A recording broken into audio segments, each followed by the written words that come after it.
ఇలాంటి దురదృష్టకరమైన ఘటనలు గతంలో కూడా కొన్ని జరిగాయి.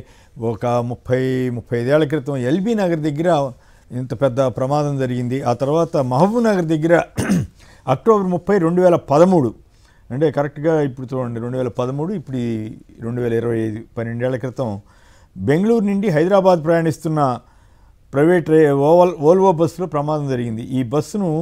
ఈ బస్సు ఒక కారును ఓవర్టేక్ చేస్తూ ఒక కల్వర్ట్ని ఢీకొని ఘర్షణ దాంతో ర్యాపిడ్ వల్ల అగ్ని ప్రమాదానికి గురైంది. ఈ ప్రమాదంలో 45 మంది మరణించారు. అది పాలెం ఫైర్ యాక్సిడెంట్గా అప్పట్లో చాలామందికి విషాదాన్ని మిగిల్చినటువంటి ఘటన అనమాట.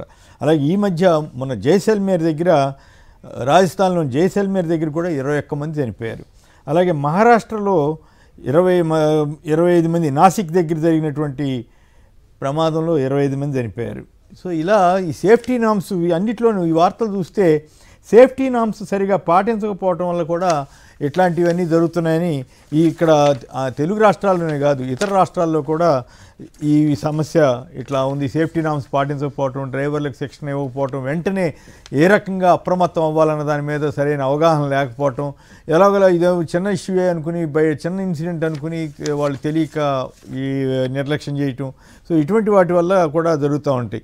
ఈ మధ్య బెంగళూరులో BMTC bus catches fire near HAL stop, major accident averted, over 50 passengers escape. అక్కడ కూడా ఇట్లాంటి జరిగితే 50 మంది అదృష్టవశాత్తు బయటపడ్డారు. సో ఈ పరిస్థితి ఇట్లాంటివన్నీ కూడా చూడండి ఎంత దారుణమైనటువంటి పరిస్థితి అంటే అసలు బంధువుల మృతదేహాలను చూసుకునే పరిస్థితి కూడా లేనటువంటి దైన్య పరిస్థితి ఏర్పడటం అత్యంత విషాదకరం.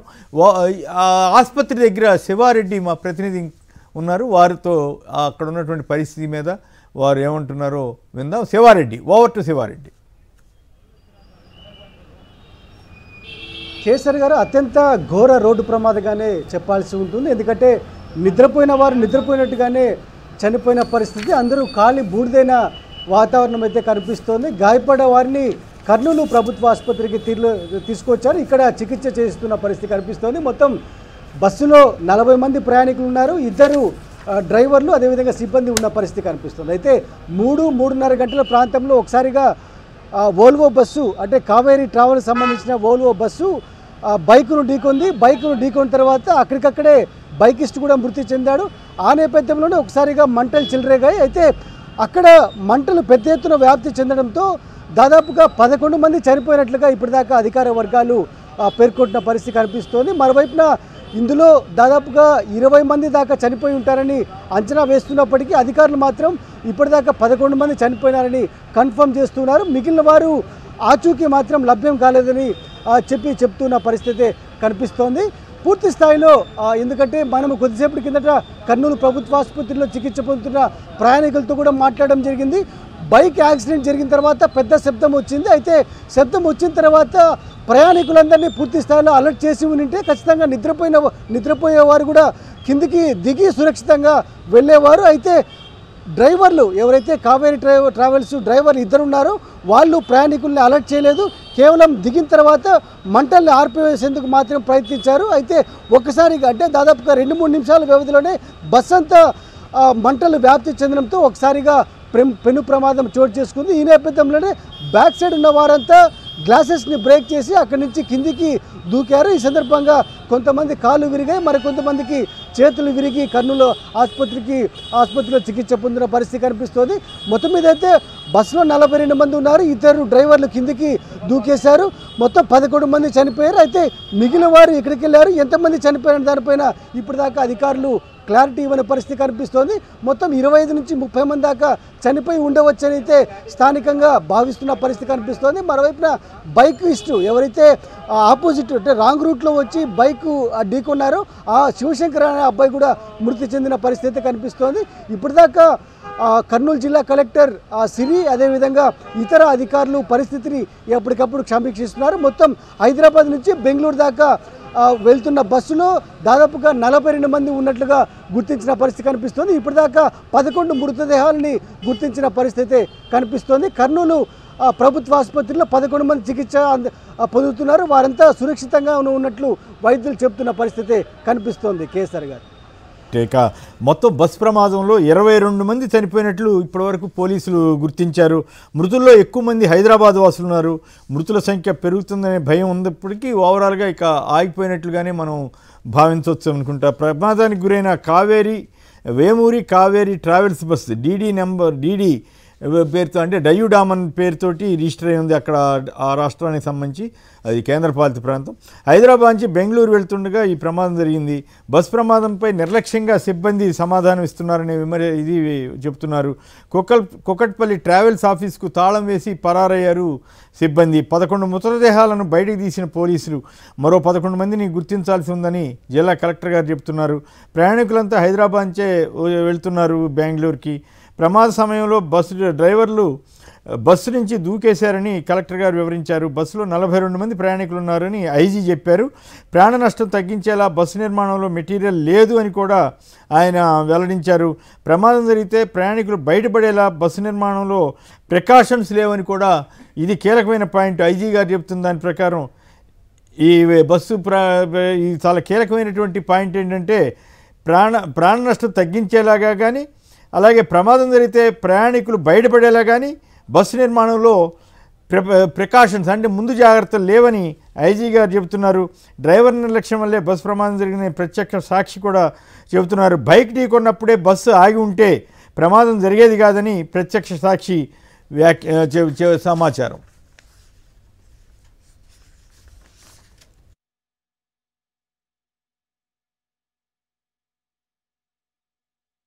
ప్రమాదం చోటు చేసుకుంది. హైదరాబాద్ నుంచి బెంగళూరు వెళ్తున్న కావేరీ ట్రావెల్స్ బస్సులో ఒక్కసారిగా మంటలు చెలరేగడంతో దాదాపుగా 11 మంది దుర్మరణం పాలయ్యారు. మిగతా వారంతా తీవ్రంగా గాయపడిన పరిస్థితి కనిపిస్తోంది. ఏదైతే బైకును ఢీకొన్న తర్వాత బస్సులో ఒకసారిగా మంటలు చెలరేగాయి. ఈ నేపథ్యంలోనే దాదాపుగా 11 మంది ఇప్పటిదాకా మృతి చెందినట్లు అధికారులు చెప్తూ ఉన్నారు. క్షతగాత్రులు ఎవరైతే గాయపడినారో వారందరినీ కర్నూలు ప్రభుత్వ ఆసుపత్రికి, అదేవిధంగా మరికొందరిని ప్రైవేట్ ఆసుపత్రికి తరలించడం జరిగింది. మన ముందు చూడొచ్చు, గాయపడిన వారంతా కర్నూలు జీజీహెచ్లో చికిత్స పొందుతున్న పరిస్థితి కనిపిస్తోంది. ఒకసారి క్షతగాత్రులతో ఒకసారి మాట్లాడే ప్రయత్నం చేద్దాం. ఎక్కడెక్కారు మీరు బస్సు? హైదరాబాద్లో. ఏం చేస్తుంటారు మీరు? నేను సాఫ్ట్వేర్ ఇంజనీర్. ఎక్కడికి వెళ్తున్నారు? బెంగళూరు వెళ్తున్నాను. ఓకే, ఏం జరిగింది అక్కడ?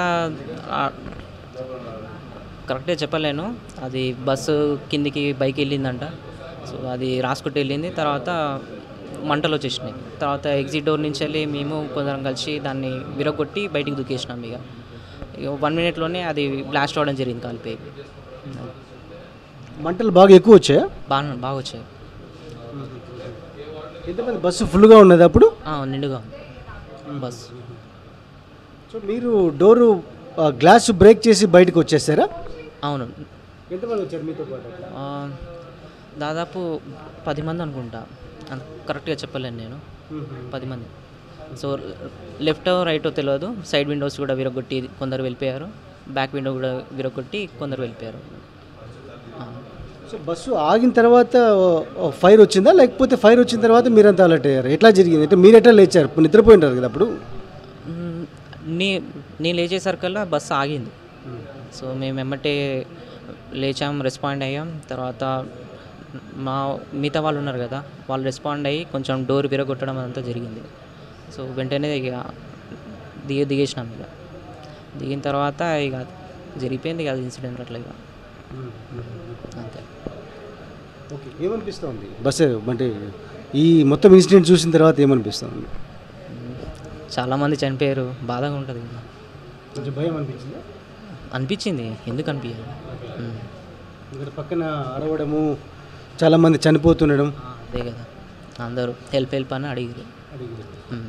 నేను కూడా అడిగా. ట్రామాలు ఉంది అదంతా, ఇక ఏం చెప్పలేము ఆ టైంలో.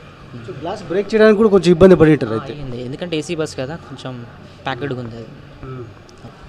ఎలాగో వచ్చాము. ఇక మొత్తం మీద అయితే అద్దాలు ధ్వంసం చేసిన తర్వాత నేరుగా బస్సు నుంచి కిందికి దిగామని చెప్తూ ఉన్నారు. మరోవైపున హాహాకారాలు, ఏదైతే ప్రయాణికులు పూర్తి స్థాయిలో మంటలు చెలరేగిన తర్వాత పూర్తి స్థాయిలో అందరూ సహాయం చేయాలని పెద్ద ఎత్తున అరుస్తూ ఉన్నారు.